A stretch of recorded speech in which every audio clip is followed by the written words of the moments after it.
Gemini, hi, welcome to my channel. So today we have a reading for you, an optical subject. We're going to do the rest of 2020, in fact, I'm going to say 2022. Oh, we're getting repeats of something here. Rest of 2025. We're going to do a 9-card spread. First 3 cards will be the first half of this year. Then we'll have the current energies and then the future energies in the third row. We'll look at the positives, we'll look at the potential negatives, we'll look at your advised next steps, and see what we've got for you for the rest of the year. Now,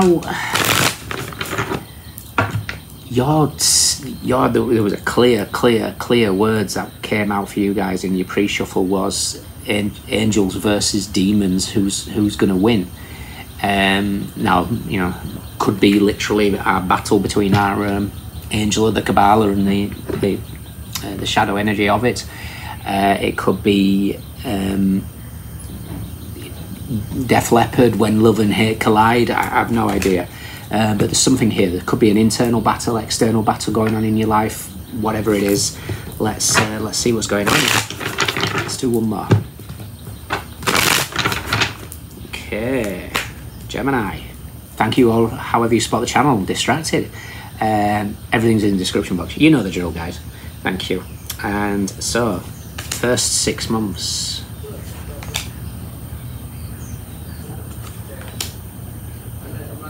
Okay.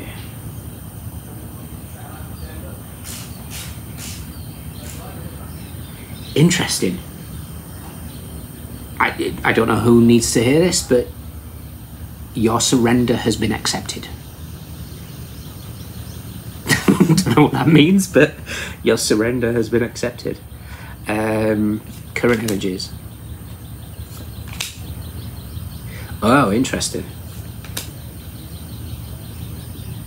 Okay. Big transformational energy. And the outcome, potential outcome. Nice. Wow. Interesting. Very interesting indeed. In 9 cards we got 4 major arcanas. The 9 of Wands, Moon in Sagittarius. So I'm going to say Sagittarius rules your 7th house, which is relationships of all kinds.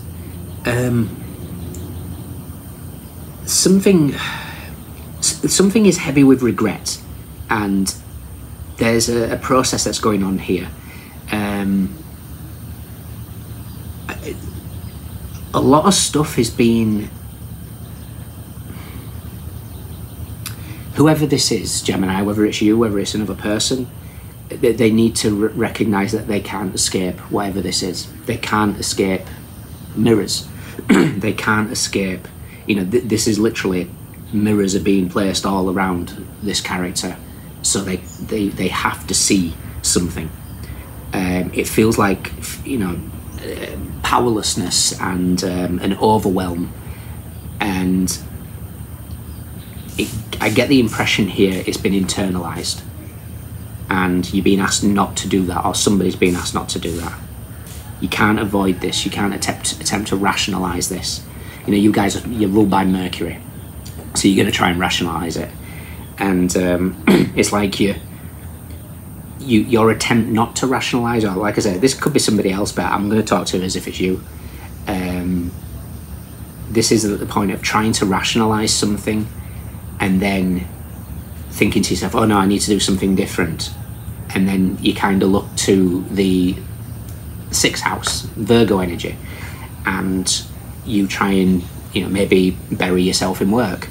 You may try and do, you know, getting into a routine. The 6th house is a routine, is habits. It's your health, it's your diet. But it's like you've attempted to do something different, but Virgo's ruled by Mercury. it's like, oh yeah, let me go down this path, and it's the same path, or, you know, the same type of scenario. Whereas the universe is going, no, this needs feeling, this needs seeing. And it could be so many different things.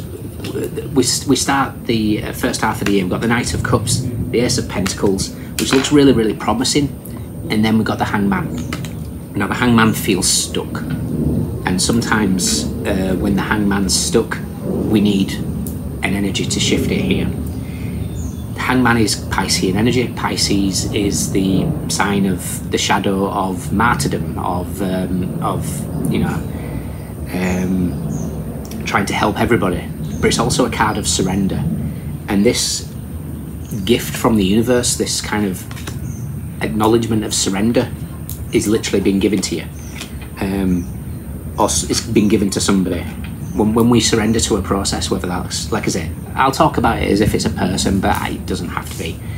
Seventh houses could be contracts, could be work related, could definitely be work related with the current energy.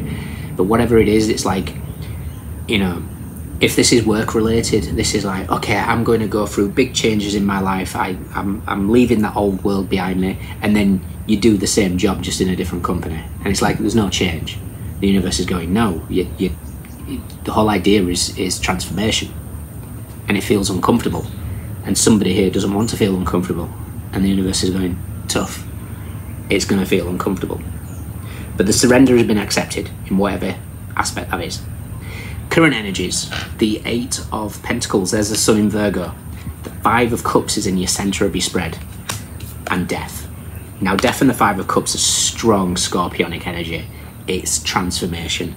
5 of Cups is Mars in Scorpio, so the Tower hits the Death card. What do we need to do with the Hangman? Now, the Hangman is the 10 of Cups when it's with Mars, but the 10 of Cups in the Toff deck is saturation, it's satiety, it's reached a point where there's nothing else to, you know, we need to empty so we can fill again. And it comes to a point where it's just stuck, and stagnant water, you know, gets smelly, it gets attracts mosquitoes. So there's all these things that are happening here. So it feels like the 10 of Cups is not here, and I think it's because something's not quite reached that 10 of Cups stage where we are content and happy, because something doesn't feel right, and the universe is trying to shift it. So the hidden aspect of this spread, the Tower is not here, but it is in a sense, because it's in the center of your spread. Tower hits the Death card, Mars in Scorpio. Future energy is wonderful. I'm more than happy about this. We have the Chariot, we have the Page of Cups, and we have the High Priestess. Now, something again is necessary to follow through with some sort of surrender into a process.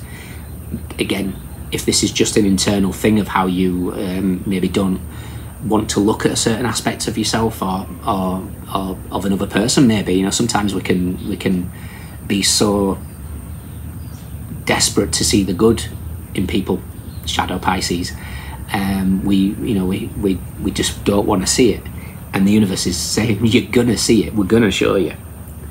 And it's interesting with the Chariot and the High Priestess, because when those two are together, it's counterintuitive. You know, counterintuitive measures don't make sense but work. You know, boiling water freezes faster. It's counterintuitive, but it's true.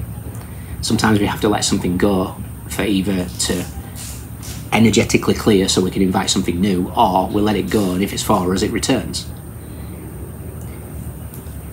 If you allow, and it's just interesting how you've created a flag here. It's as if, you know, saying surrender, but there's a distraction, and the distraction seems to be, I'm going to bury myself in work, or I'm going to,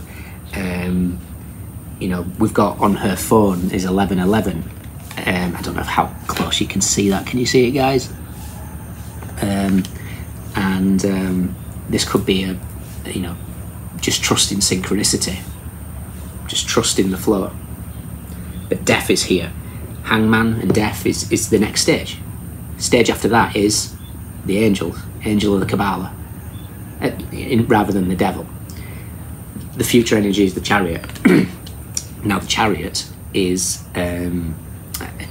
it's quite interesting how this has played out. The Chariot, if we think in terms of the, you know, angels versus demons, yes, the Temperance card is the angel, but if we look at it as like an opposites, Chariot is the 4th house, the home, the mother, the family, the feminine energy. It's also the past. The devil in the tarot, again, doesn't have to involve any sort of Capricorn here or Cancerians, is the 10th house. So we've got the devil, and its opposite is the chariot. So it's like demon, angel. Even more interesting, the most powerful archangel is Archangel Michael. In the angel tarot is represented by the chariot. So there's a big shift here. I think in a different deck as well is the chariot's represented by Archangel Metatron as well, for some of you that connect with that energy. Next steps, the Ace of Pentacles, 5 of Cups, and the Page of Cups. I think if you allow whatever changes, just complete surrender into a process here, you end up with an apology. For what reason, I don't know. Your last card wants to be shown, and it's you guys, 10 of Swords. Sometimes we have to let things end to see something clearly, and that's kind of what's going on here. This doesn't mean to say whatever this is doesn't return. That's something that's up for, it's going to be different for all of you. There's too many Geminis watching. But the process here is, your surrender's been accepted. Let it be accepted. Your future energy is dependent on this surrender, because the Chariot and the High Priestess is the energy of, you know, the counterintuitive measures. And then you get your success. Good things coming. Hangman, 5 of Cups, the Chariot. Let the Tower do its thing to bring you the result with the Chariot. Chariot is success. It's, you know, the balance of the light and the dark. It's recognizing that the angel versus demon, who's going to win. There is no winner. It's finding that middle ground. It's finding that balance. It's finding that ability to accept that without light there is no dark. Without dark there is no light. And being in that poised position where you can, in every given moment, choose what you feed. You know, which wolf do you feed? The old, what's that? It's quite an interesting quote, is that one. Which wolf?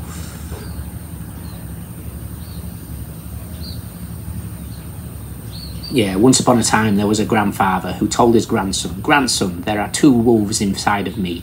One wolf is good and altruistic, generous and kind. The other wolf is mean, greedy, violent and angry. The 2 wolves are in a constant fight within me." The grandson with wide eyes says, which one will win, Grandpa? And the grandfather says, "The wolf you feed." And that's kind of what's going on here. This could be a complete internal process, but it's necessary. You know, Pluto's trining you guys. It's in retrograde as well. And Pluto is in your 9th house of spirituality. It's in the house of the gurus, the teachers, wisdom, higher education, further education, the bigger picture, travel. All these things are really, in a, like I say, in a trine. What's holding you back from pursuing those things? Okay. The potential negatives: Knight of Cups, the 5 of Cups, and the High Priestess.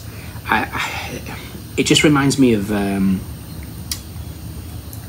regret. You know, regretting life. Looking back and thinking, oh, if only I'd have looked at this, I wouldn't have either wasted time, or I wouldn't have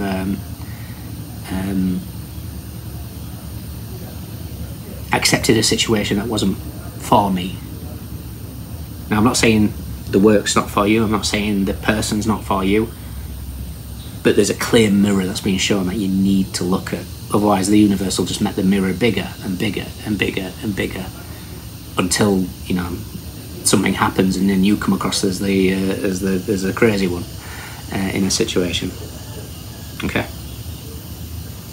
Interesting. I'm going to look at the 4 of Cups, because I want to see what this counterintuitive measure with the Moon in Cancer, with the Chariot and the High Priestess. And I also want to break down the 3 of Cups and the 2 of Cups, and I also want to see where the Tower is. Okay. 4 of Cups is straight after the Moon, Moon Sagittarius. So this is a big, there's a lot happening this month for you guys. Moon in Sagittarius we literally just had 2 days ago. 2 days ago. Moon in Cancer is the next moon. So full moon in Sagittarius, new moon in Cancer, 2 weeks apart. With the 3 of Cups. Okay, so something's disappointing that's happening around. Or something might trigger you to feel, or somebody might be feeling regret, or whatever was missed might be shown glaringly obvious. The Two of Cups.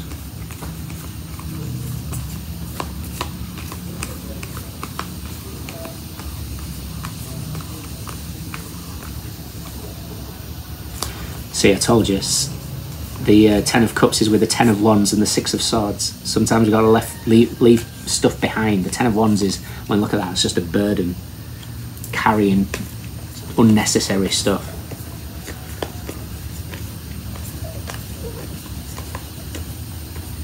Oh, wow. Okay, the Tower is with the Magician and Justice.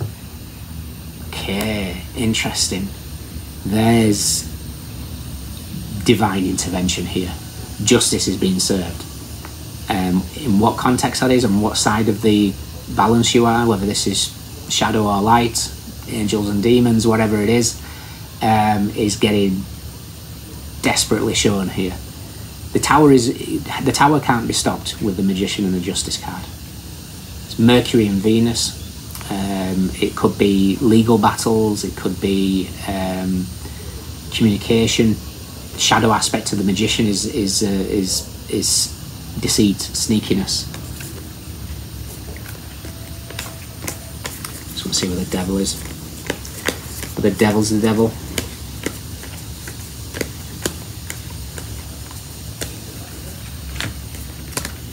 Is with you guys, the Lovers, and the Three of Wands, the Sun in Aries. Okay, I think whatever this energy is, and this could be a shadow of yours, we all have them. Do not think that, oh, I'm getting at Gemini in here. We all have them. We all have to face the shadows. There's always that whisper every time we try and overcome something. People, places, situations can drag us back to old habits, old ways, old reactions. So, don't get drawn into that. And it's like, whatever this is, whatever the Devil is what's going to get expanded here. This person's only looking through doors like that. The universe is swinging them doors wide open. And then your final card is you guys, but it's with the Sun as well. Okay, so trust what is being shown. Trust that your surrender has been accepted. For some of you, that with Justice could be, admitting fault for something. Again, doesn't have to be anything to do with law or anything. It could just be, again, 7th house contracts. Perhaps you took on a contract that you really wish you didn't, and you end up cutting it short, which might break the contract, but ultimately is for the best, because you get to free yourself from whatever's keeping you in this energy. Like I say, whatever's going on here, whether it's love, whether it's work, whether it's friendship groups, whether it's Chariot is the 4th house, the home, the mother, the past, whatever it is demanding that death take place. And death doesn't have to be scary, it's just transformation. Okay, fascinating. So in your extended, I want to see what the Tower is. Oh, how interesting. For some of you, you need to get, you don't need to get anything, you don't need frankincense. It's going to aid in calming the mind. I'm just looking at the cups here and they're dripping. And like Omani frankincense can, sometimes used as viewed as having tears dripping down. So something could be helpful there.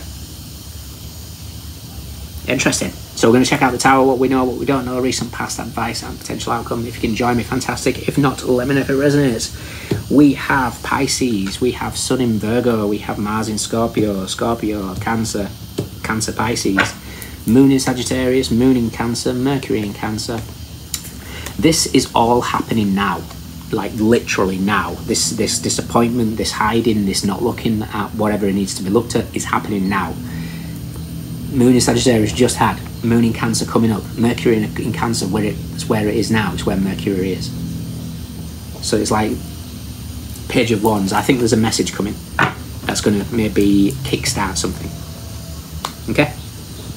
Or kick something into gear. But it feels like victory in the end. So, however you want to look at the angels and demons. Cups, yeah, I went through that. Cups, pentacles, wands, and we get to swords eventually, which is good because we're pulling you away from that, trying to internalize everything. But the problem is the three swords are not exactly the best swords. 5 of Swords, 9 of Swords, and Knight of Swords. Venus in Aquarius, Mars in Gemini, and then some sort of second action. So there's something. This tower is going to perhaps cause a little bit of a headache, but ultimately it will give you the emphasis to take action on something. And there you are, digging for gold later. Okay. Let me know. Take care. See you soon. Bye.